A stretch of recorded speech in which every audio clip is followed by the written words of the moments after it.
I thought you said it's loopy. I was like, oh, is my connection bad? No, you're good. You're good. Go ahead whenever you're ready.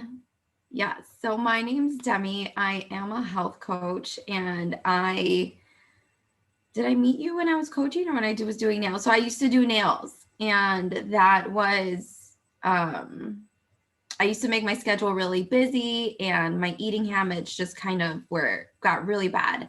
And I ended up gaining a lot of weight, and I went to the doctor, and she told me I was obese, and if I didn't change anything, um, I was bound to get a lot of other things come up in my life. And all she told me was exercise.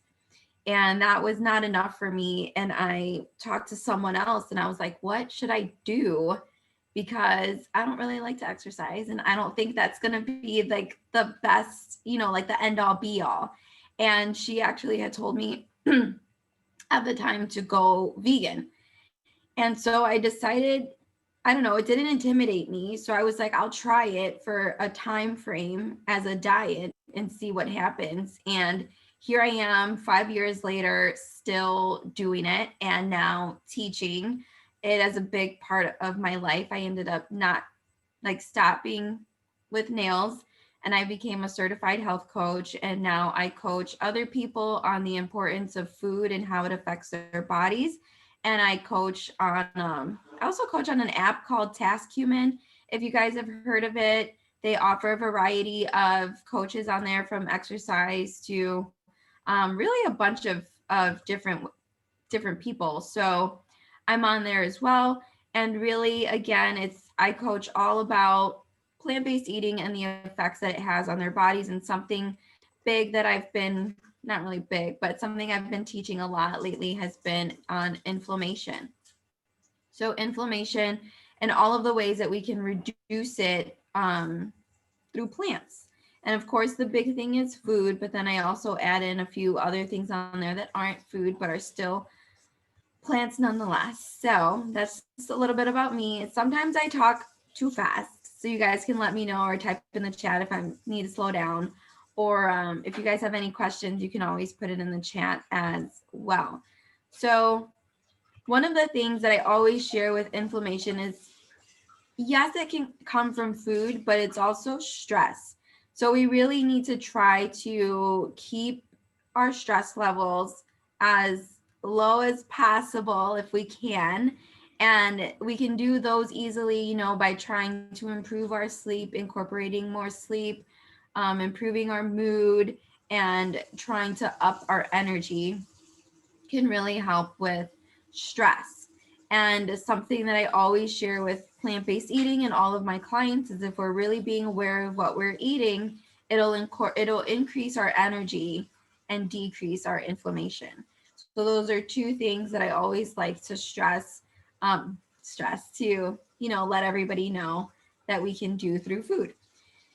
Now, why is it so important for us to get, our inflammation under control? Because if we don't get our inflammation under control, that's what can lead to other issues in our bodies. And the more inflammation we have, it can lead to cancer, arthritis, Alzheimer's, asthma, high blood pressure, a variety of diseases and diabetes that can all come into our bodies if we don't take control. And that is one thing I always like to say is really important, is that, it's our bodies. We have control. We need to take responsibility for our health. And something that I always stood out to me is that you always hear it's in your genes. And I actually chose not to believe that a long time ago and say, it's not in my genes. There's got to be something that I can do, because why is my past generations determining my health? And I don't think that's the way it should be. And then I read it from one doctor who said it in a way that fit me so perfectly. Was he ended up saying that if we it's not necessarily our in our genes, it is that it's how our family ate and how we now still eat, because it always goes back to food. Now, if we're growing up eating a certain way and that's home and we love it and we're still eating that same food, and we're taking it down now to our kids, and that cycle's continuing, that food's never changing. And as we know now, the food isn't even the same anymore. There's a lot more, GMOs, this how they spray the food, all of that. So even though we're eating the same meals, it's definitely not the same as it used to be. And that's why now the future generations are even more affected than our past generations have been. So this is why I always say it's really important to pay attention to our food, what we're having, and how it affects us, and really listening to our bodies. And so, for example, like I'm the first and still only one in my family that's vegan, along with my husband. We're plant-based, so we've decided to keep it, and this is how we feel good. And we've noticed a difference in our health, and friends that we know that do it. So we've decided that we would keep this and take it on to our kids. And it's not to say that we're not having those same meals that our families used to have, but we're veganizing them. Like we're omitting certain ingredients and omitting the meat, but we're switching it, so we don't feel like we're missing out in any type of way. So it all comes down to food. I think we all have the power to take control of our bodies. It's our responsibility, and we can really determine, our health. Like we can fix it. We just really need to be aware of what we're eating and what we're doing. Some foods that cause inflammation can be sugar, and that can be anywhere from, the sugary drinks or candy or desserts, processed foods. And this is a lot of things that I see, a lot of kids eating now, and some adults still having a lot of this. But it just goes to show that some of these things are things we have from such a young age, and then it just sits and builds with us. And then there's refined grains, white food, white rice, white flour, and then all of that also turns into sugar in the body the more we have it. And then there's trans fats, vegetable oil, any oil that solidifies when it's sitting. So there's sometimes you can, if you use a lot of oil in your food, depending on a dish, I used to see it a lot in like soups and stuff when my family would cook, that you'd put it in the fridge and the whole top layer would become oil. So that was like such a thing where I'm like, why are we eating this? Because then what is it doing inside of your body? If it's solidifying, on the counter in the fridge or whatever, it's doing that inside too. So we really need to be aware of that. Oh, Eileen says, I love mindfulness with food. I can't believe how many people still eat food that is really unhealthy. People need simple direction with lots of support. Yes. And that's always something that I like to share. Thank you for sharing that. It's like really about making it as simple as possible, and the support. It really is the support. Huh? Sorry. It really is the support factor, because a lot of people feel like they can't do it on their own. And, when I did it in the beginning, it was because I felt like I was hitting rock bottom. So I did do it by myself. But now that I'm with my husband, we do it together. And I feel like, we really have each other. And sometimes that's what's really hard with people, whether you have a coach or someone you live with or a good friend really holding you accountable, it can be hard. So yes, the simple direction and lots of support is really important, and just the understanding of it all. And then the meat is a big one for causing inflammation, and more specifically, I always share red meat and pork can cause a lot of inflammation in the body. For example, like I knew someone who at one point just had so much pain she couldn't walk, and she was going through exercise and trying to just do stairs for something. And when I looked at what her diet was and like really seeing like, what do you eat every day, and she ate a lot of pork and a lot of like white rice and all of that stuff. And I was like, well, we kind of need to switch this. But those are some two meats more specifically that really can contribute to inflammation. And then there's gluten. Gluten is one that, I like to share about. It doesn't affect everybody, but also a lot of people don't know about it in a way. Like some people really feel like if you only have celiac, what do you think of Satan since it's wheat, it's gluten? So that kind of goes to the gluten. Did you type it at the same time? I have gluten. Some people think if you have celiac, stay away. But if you don't have celiac, it's no biggie. But gluten can affect many people in different ways. And it's one that I recently realized early this year that was bothering me. And I noticed what the issues were, and I had to give it up. And I saw that those issues went away. And it's not celiac. And it's actually something that I saw my doctor, and I was like, hey, I got these things happening. What is it? And she had no answer for me. And then I went to another doctor, and that doctor was like, what are you eating? And then when I was like, oh, nobody's asked me that. And I told her, and even though I'm plant-based, there was a lot of gluten in there. And she was like, I suggest you give it up and see what happens. And I did, and those issues went away. So then I dove more into gluten, and gluten can cause a lot of inflammation. It can cause IBS, it can cause skin rashes, it can cause digestive issues. And going back to what you're saying about seitan, it's wheat. So that's something now that I don't really have anymore.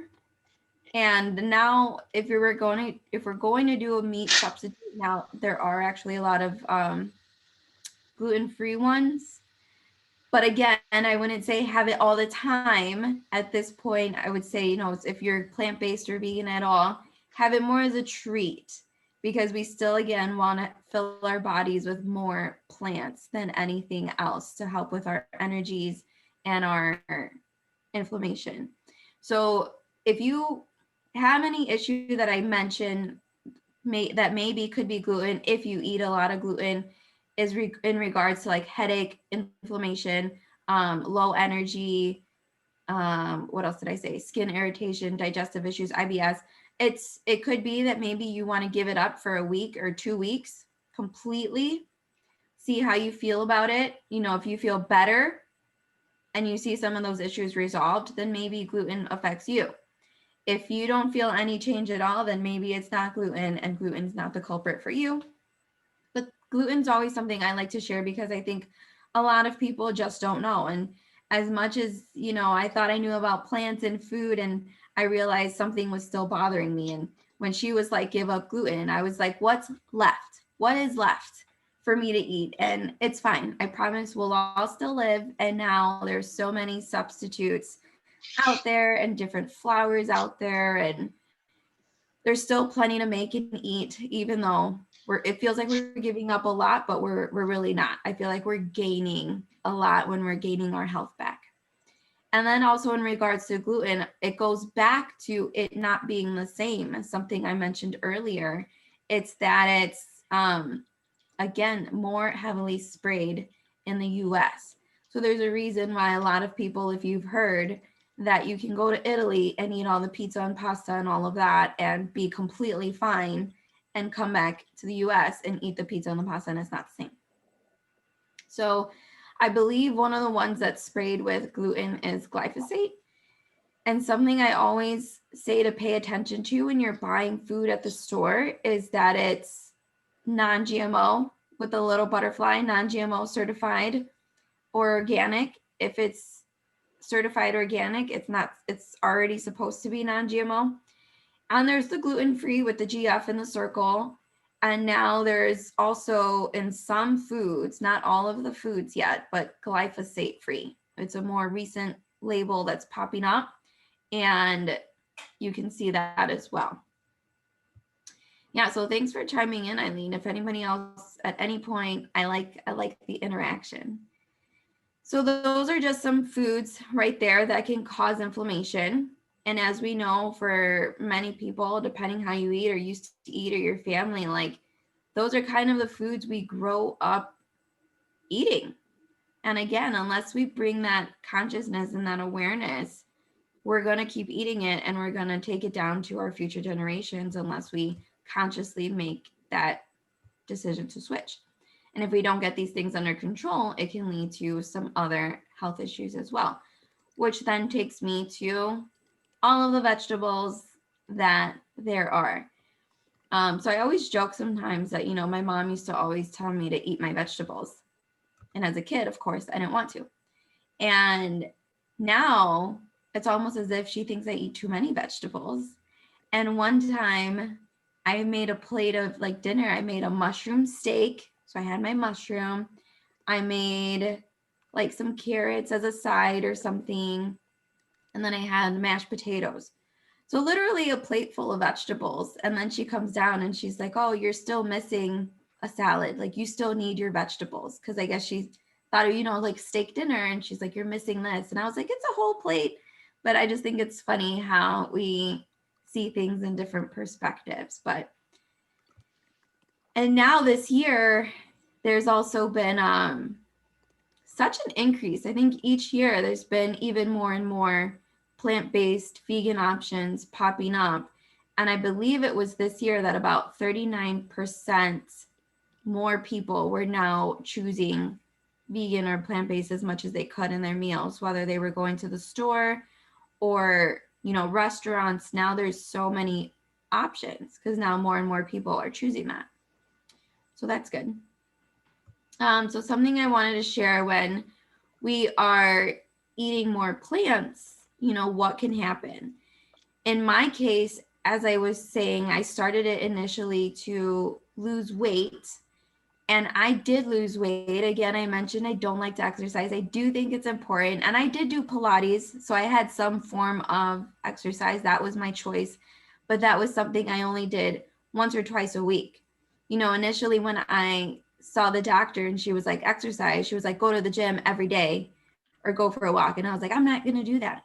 And so I knew myself and I had to switch and find something that was going to work for me.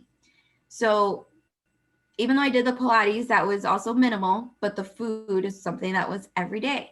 And I did lose the weight. I've still kept it off. I did not go back. And that can sometimes be a problem with dieting and weight loss, is that you want to do something for a certain amount of time. And then when you see the results you wanted to see and you go back to how you used to eat.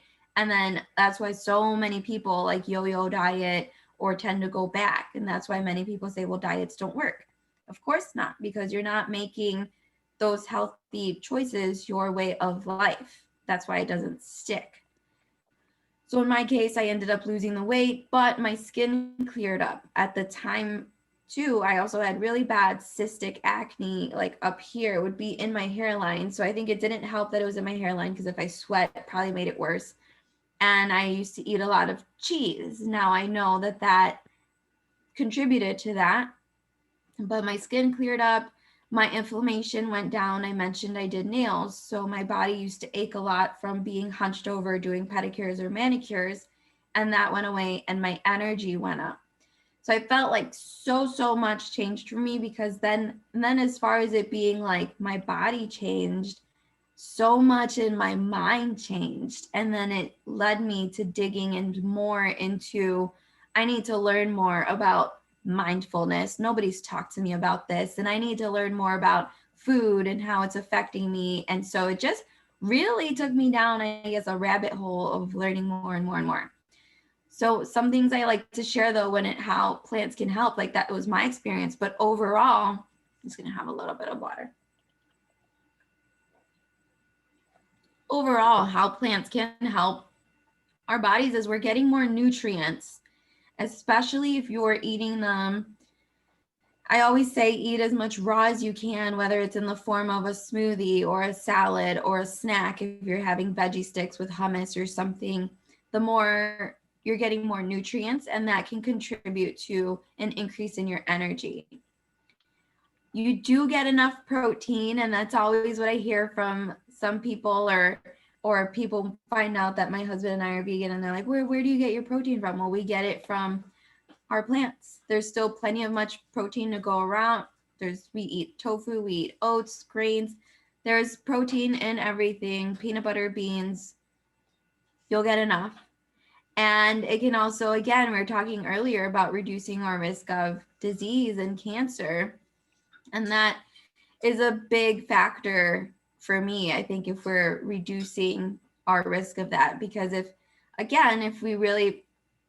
we're told and believe it's in our genes, and if I stuck to believing that, oh my gosh, there's diabetes, high blood pressure, cancer, heart disease, all of that in my family. And what am I going to do? Just wait for it to come? No, I'm going to fix this now so that it doesn't come.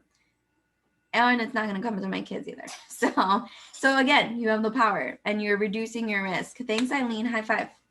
And then we Hey. have that. Actually, I want to make a comment if it's okay. Yeah.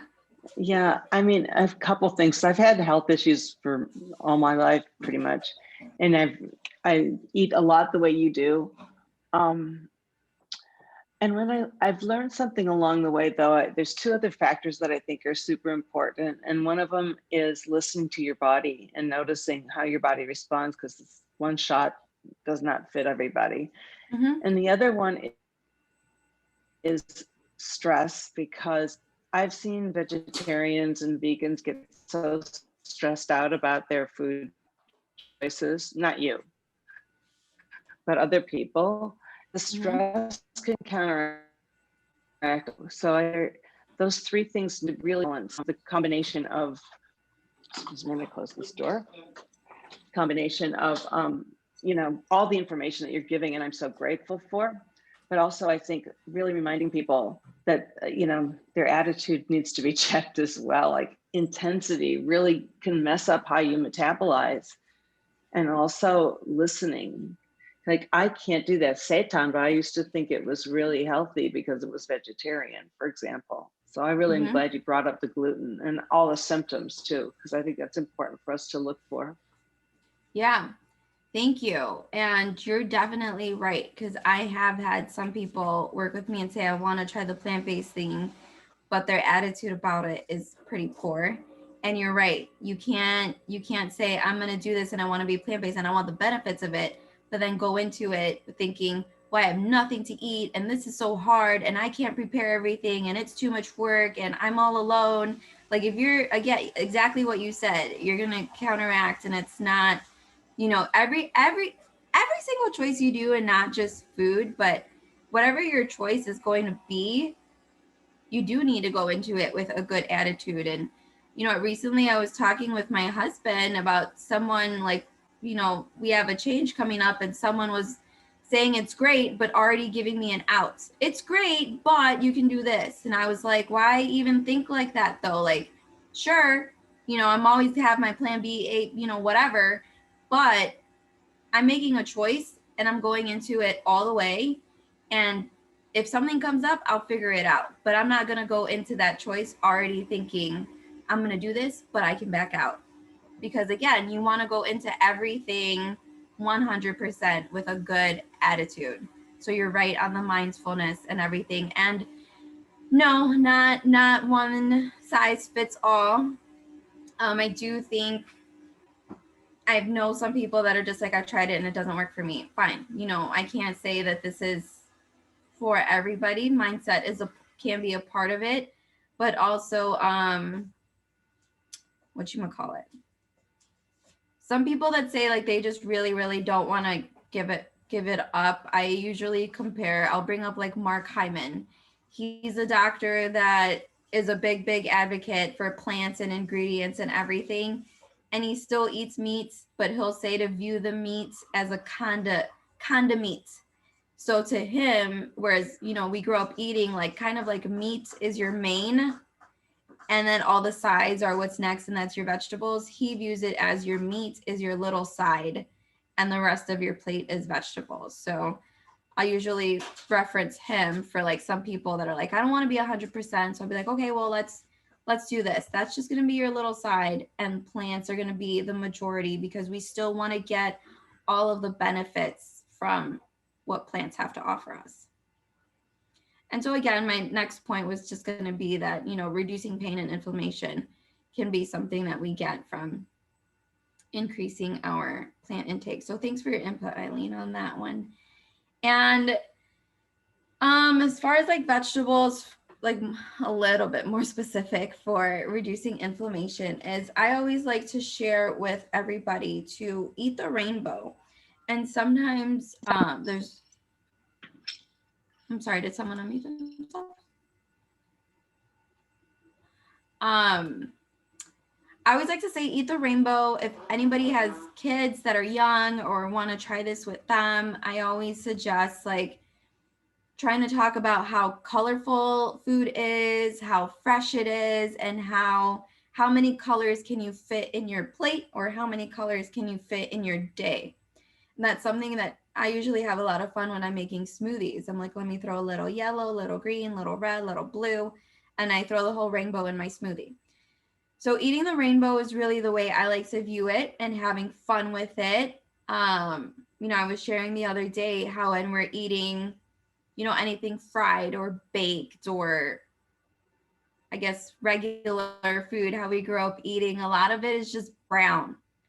So I always say, with kids, let's try to show them from a young age that, hey, let's eat the rainbow and eat all the colors and make it fresh and make it fun and make like a smoothie popsicle or a lemonade popsicle or something to always keep the colors going, and eat as much dark leafy greens as you can. Again, like I mentioned earlier, raw as much as you can, because certain foods are better raw so you can get those nutrients. Or you can do lightly steamed, or again, like I just recently said, make it the majority of your plate. So just as much as you can in what suits, fits you best. And as far as fruit specifically for inflammation, I'd say strawberries, blueberries, raspberries, apples, and grapefruit. Grapefruit, I know, is one that some people, if you're taking certain prescriptions, grapefruit may not work for you, but if it's something you can have, great. It's one that can help against inflammation. And then omega-3s, I always get asked this one because some people think, well, I need my omega-3s and they need the omega-3s from fish. So I didn't say it here, but it kind of goes to like, when you are what you eat, and it always, always, always goes back to the quality. So that's why like grass-fed beef became such a thing at one point, is because they were only eating green, so you wanted them. Fish, again, it's all going to depend where it's coming from, because if we're a lot of fish now, because of the pollution and mercury and plastic, a lot of the toxins that are in water can be in the fish, and then we're eating that. So when it comes to omega-3s, I always like to recommend nuts and nut oils, chia seeds, flax seeds, walnuts, and algae. These are different ways that we can still get those omega-3s, but in their plant-based form. So I don't ever, because again, like I said, even with the meals, I don't ever want anybody to think you're not getting something or you're lacking and you're going to be missing out, because you're not. You just need to, just tweak it. And again, it goes back into the mindset of how we're tweaking it, but it's good. We can still have it. And some spices that I always say keep stocked up in your cabinet that are good for inflammation would be turmeric. Turmeric is great if you're having Indian dishes, but if you are plant-based, turmeric is great to have around to give anything a little yellow color. So it's nothing that you're going to overpower with the flavor, because it can be harsh, but if you're baking or making any egg substitutes, a little turmeric will go a long way to make it look yellow and give you that same feel. Because sometimes, talking about mindfulness and things being hard, sometimes it's down to how it looks, and when we need to trick our mind. So like I've made tofu scramble and I put a little turmeric, and I posted a picture once and someone was like, what is that if it's not eggs, because it looks like eggs? So a little turmeric can go a long way. It's great for your brain as well. It's good for inflammation. You can juice it if you like. It's going to be harsh, but you can juice turmeric and black pepper, and that is great for inflammation. You can juice lemons with ginger and cayenne. Super good for your immune system, but also good for inflammation. And I've done the turmeric and the black pepper, but that is very harsh. So I will mix it with the lemon, ginger, cayenne. Not that that makes it all the much better, but I guess the lemon and the ginger helps kind of balance it, so it tastes just a little bit better to have it. And then cayenne. I just shared that, black pepper, ginger. And then there's also cinnamon. That's good.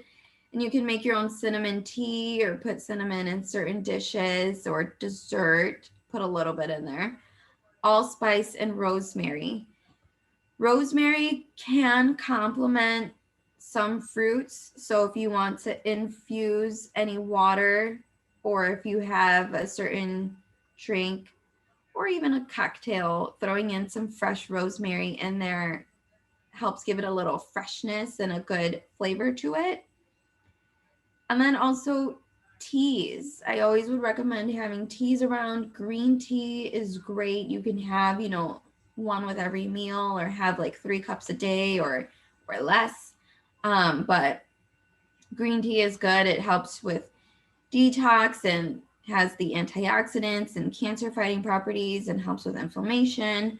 Or as I mentioned with these other spices earlier, and I mentioned lemon, you can buy like a lemon peppermint tea or chamomile tea that's calming. So different varieties of spices and teas that you can have as well. And so again, like you can do the whole food thing, or these are all little additions that you could put in, and even down to tea and spices. So my last 2 tips that I want to leave with you is to eat with the season, because that's always where things can be more fresh. If you can eat with the season, especially what's more local in your area. So whether there's still a farmer's market by you, if it's indoors, or if you're able to find and support a local farmer that you can drive to, or if they deliver, that you can get some fresh food from them.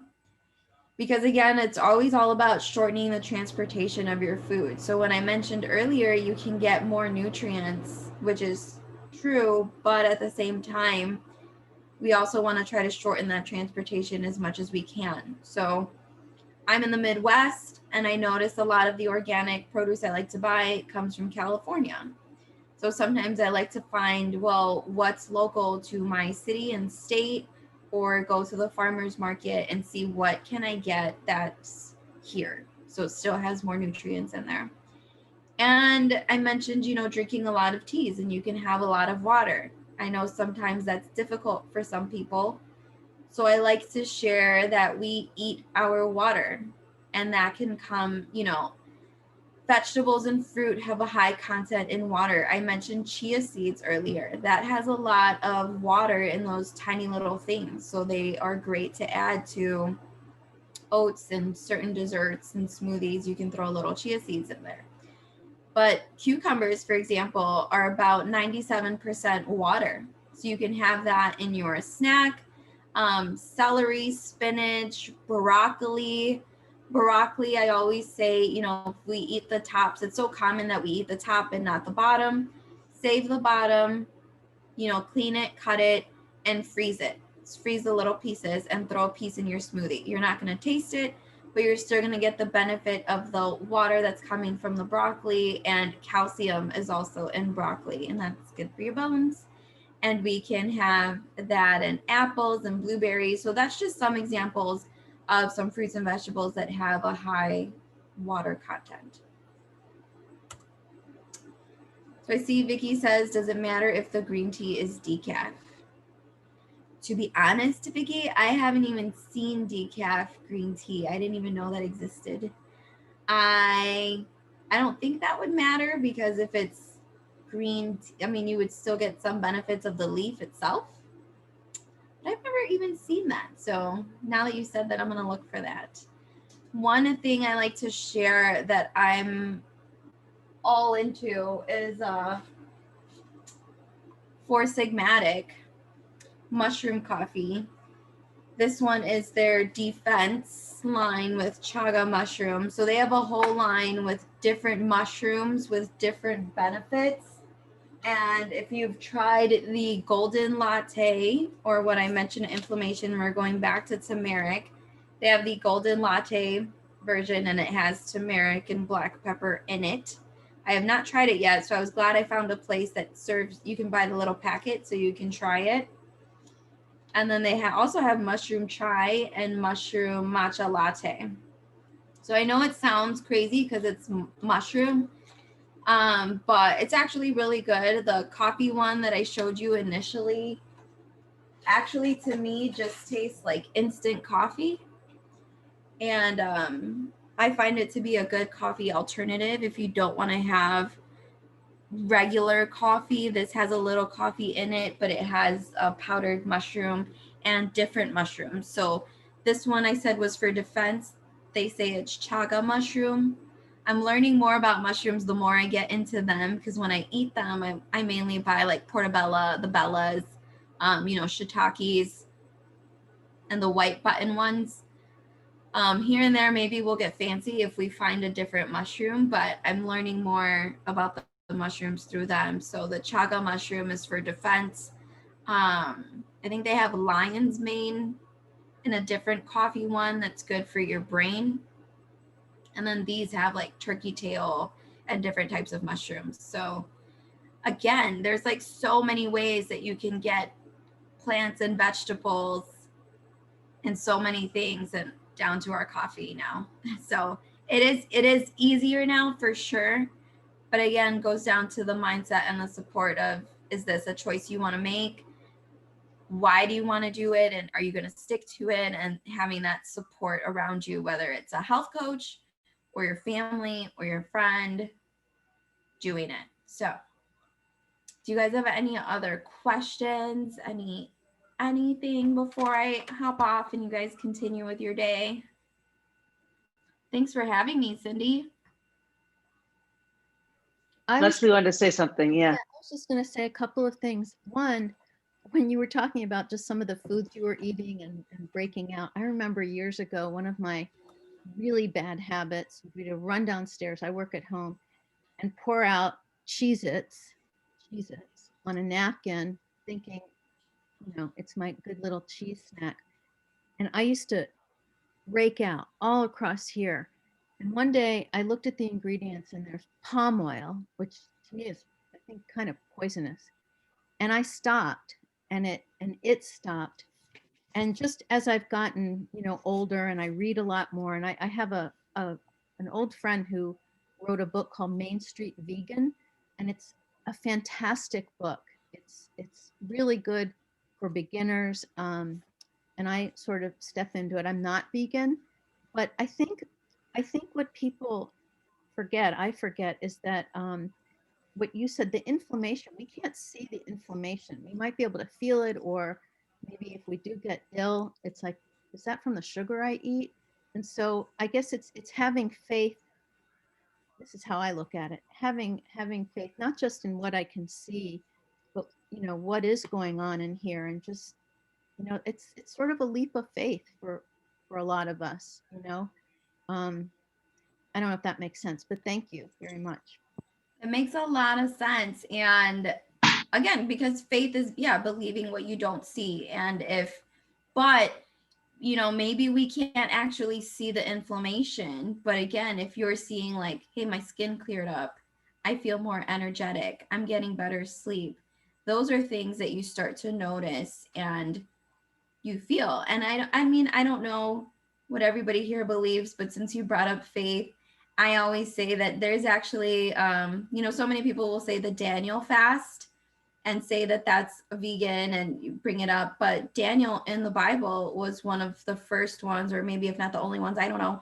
But he was going to be a soldier for a king, and he wanted to only eat plants. He didn't want to eat how the king ate, which was heavy meat and everything. And he, told the guard, can you only give me plants and just compare and see who does better, the ones that are eating like the king or us? And it turned out back in those days, it was Daniel and those that followed Daniel that only ate plants that were actually stronger than the other ones. So I always say that like that was the first study way back in the day, but now there's a lot that comes up. So there's so many different ways that you can look at it and try it. And it's always, I think, really the mindfulness. So if you notice that's coming up, it came up for you, came up for me. I said with the gluten, it can be skin irritations. Some people have told me they get those bumps on their shoulders they give up gluten, that goes away. So it's really, we have to pay attention to our bodies and being mindfulness of it. And with the teas, even I did a talk with someone once and we were talking about mindfulness, and she went in onto just making your tea and your coffee, taking the time to smell it, steep it, and just be with your drink and enjoy it. Because now we're just so much in a rush. And you really just need to be conscious and aware of what you're having and what it's doing to your body. Thank you. Thank you. Good point you made too. I loved your condiment comment. And that's exactly how I did that for my family about 20 some years ago. I had three kids, two big boys and a baby, and they did not want to stop eating meat, but I just made the portion smaller and smaller and just a little bit on the side, tried to get more creative. But I do have to say that it's been a long journey for me. And about 5 years ago, I went to this Korean guy in LA, and he does something called constitutional medicine. Anyway, it's nothing like any other approach I've ever seen, not Ayurvedic, not Chinese, not any of the diet books. And it turns out that some vegetables just don't work for me. And it's not like I can say it's nightshade vegetables or whatever. And every constitution is a little bit different. And he gave me this analogy that, look, a giraffe is a mammal, a lion's a mammal. They can't even survive on the same diet. So you really have to look at the person's constitution, and that's sometimes hard to really know. And that's why I said that looking at, really listening to your body is ultimately the best, but it's a skill you have to acquire. Yeah. And yeah, so of course, not everything works for everybody. Like, what is it? The gorilla's the biggest animal and they're only plants, but then we have the lions, or them that only eat meat. But what was I gonna say? Sometimes, yes, I know like not everything works for everybody, but I always say that there's like some foods, like I'm big. So today you kind of caught me. I mentioned like weight loss a lot and energy, but I do teach a lot on bloat. And with bloat specifically, I love beans. I think we should all eat beans. There's a doctor that says we should have it every day and it's high in protein, but it causes bloat for a lot of people, and it causes bloat and gas. And there's certain ways you can go about even beans. So sometimes, yes, the food doesn't work for you, don't eat it. Or in the case of beans, if you soak it, I usually will say like a minimum of 48 hours. I have a client that actually started soaking her beans 48 hours, and she says it gives her no gas. So beans is like one that I say some foods don't work for you, but some foods you can tweak how you prepare them and how you make them, and then you can make them work for you. But again, it all depends. So you have to listen to your body. So, I started soaking it. Maybe it wasn't long enough. And when my client was like, I soak it for 48 hours. And I was like, I didn't even think about that. 48 hours. And she's like, yeah, but I have no gas that way if I soak it that long. So she found, another way that works for her. So yes, it's all about listening to your body. And sometimes that can be a lot of work. And I get that. Not everybody really wants to listen or cares or pays attention, but we have to.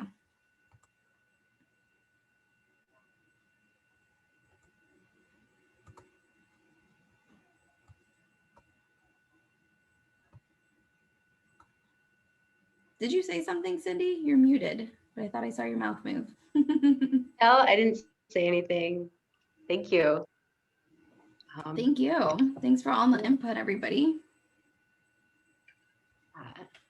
So, Demi, you're maybe doing that right now. Can you add into the chat how people can find you? And yes, I was doing that. Fantastic. You're so on it. So that is my website. I do have a bar at the top if you want to add your email. I am not that big into social media, honestly. So if you guys want to stay in contact or know what I'm up to, email is best. I have been doing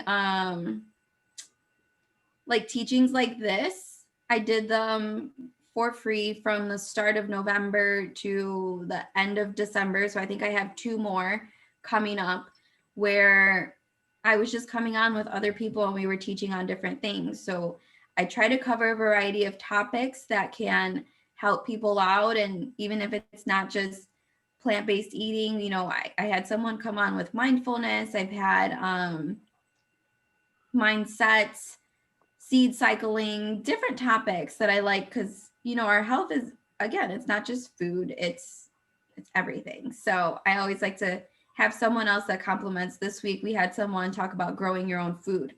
So I like to do stuff like that to keep bringing people together, especially right now that we live on Zoom. Why not have meet more people and share the knowledge and just information and make new connections. So I have those coming up, and then sometimes I have different programs at different times. So there's my website. You can jump on my email list and you can always know what I'm up to. So your website ends with ME? Yes. Okay. Yep, I think, yeah, it works. If you just click that, it'll take you to it. Okay. I just never saw an ending like that. So that's cool. They're changing. All Yeah, right. there's a That's lot great. now. Thanks so much. Thank you. Thank you. You're a wealth of information. I really appreciate it. And I like the idea that you do these sessions. So yeah, I'll contact you because I Thank think it'd be you. great. I just, it's so important people get that information. It's like I moved from California to Chicago about 16 years ago, and the eating here in California is different, as Cindy knows. And when we came to Chicago, we just were stunned. We're like, where can we go where it's not hot dogs and hamburgers? It's like, it was crazy, and everything was 15 years ago. So things have really changed a lot. I'm so grateful, because back then we had to search really hard to find anything vegan or vegetarian or, you know, organic. Yeah.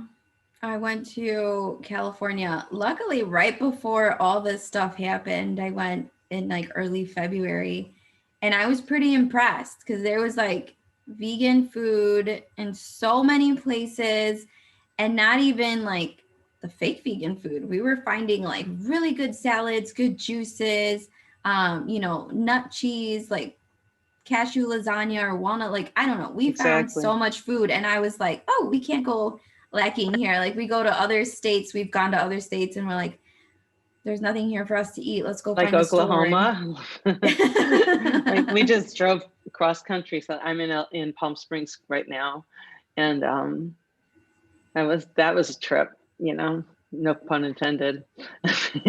We've done it somewhere where we, you know, try to do our research, and we've gone to a state once where we knew there wasn't going to be that much food. So we made sure our hotel room, we just paid more so that we could get one, yeah, with a little kitchen. We took our Instant Pot, we took our food with us. So we cooked in our room, so we had food to eat, and then we went out and explored and did all the things. That's great. Good but again, idea. That's research. Again, you have to, so everything is research and planning. That's caring. It's a form of Yes. caring. You know, when you think of taking care of a child, if you don't think ahead for that child's needs, they're going to be neglected. So it's the same with us.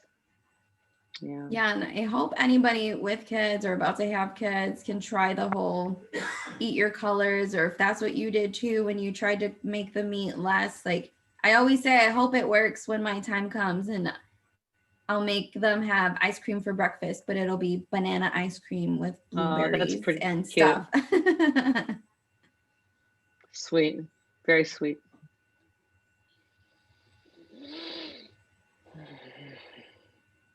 All right. Thank you for your time, Demi. Thanks, Cindy, for doing this. Thank you. Pleasure.